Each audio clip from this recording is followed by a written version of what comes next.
কল্যাণী আসু, তোমার পত্র পেয়েছি সেদিন নববর্ষার নবঘন সিক্ত প্রভাতে। মেঘমেদুর গগনে সেদিন অশান্ত ধারায় বাড়ি ঝরছিল।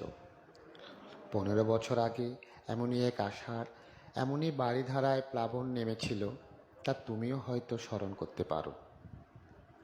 আষাঢ়ের নবমেঘপুঞ্জকে আমার নমস্কার।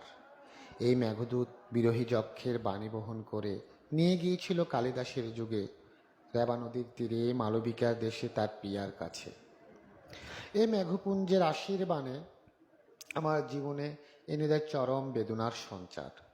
এ আষাঢ় আমায় কল্পনার সূর্যলোক থেকে টেনে ভাসিয়ে দিয়েছে বেদনার অনন্ত স্রোতে।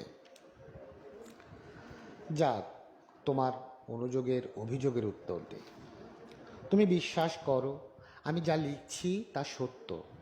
লোকের মুখে শোনা কথা দিয়ে যদি আমার মূর্তির কল্পনা করে থাকো, তাহলে আমায় ভুল বুঝবে, আর তা মিথ্যা। তোমার উপর আমি কোনো জিজ্ঞাসা পোষণ করি না, আমি সকল অন্তর দিয়ে বলছি। আমার অন্তর্যামী জানেন তোমার জন্য আমার হৃদয়ে কি গভীর ক্ষত, কি অসীম বেদনা। কিন্তু সে বেদনার আগুনে আমিই পুড়েছি, তা দিয়ে তোমায় কোনো দিন দগ্ধ করতে চাইনি।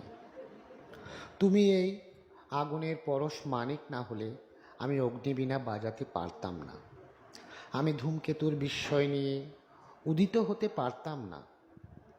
তোমার যে কল্যাণ রূপ আমি আমার কিশোর বয়সে প্রথম দেখেছিলাম, যে রূপকে আমার জীবনের সর্বপ্রথম ভালোবাসার অঞ্জলি দিয়েছিলাম, সে রূপ আজও স্বর্গের পারিজাত মান্দারের মতো চির অম্লান হয়ে আছে আমার বক্ষে।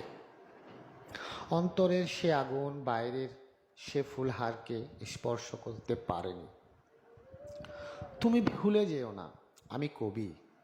আমি আঘাত করলেও ফুল দিয়ে আঘাত করি। অসুন্দর কুৎসিতের সাধনা আমার নয়। আমার আঘাত বর্বরের কাপুরুষের আঘাতের মতো নিষ্ঠুর নয়। আমার অন্তর্যামী জানেন তুমি কি জানো বা কি শুনেছ জানি না। তোমার বিরুদ্ধে আজ আমার কোনো অনুযোগ নেই, অভিযোগ নেই, দাবিও নেই। তোমার আজিকার রূপ কি তা আমি জানি না। আমি জানি তোমার সেই কিশোরী মূর্তিকে, যাকে দেবী মূর্তি মতে আমার হৃদয় বেদিতে অনন্ত প্রেম, অনন্ত শ্রদ্ধার সঙ্গে প্রতিষ্ঠা করতে চেয়েছিলাম।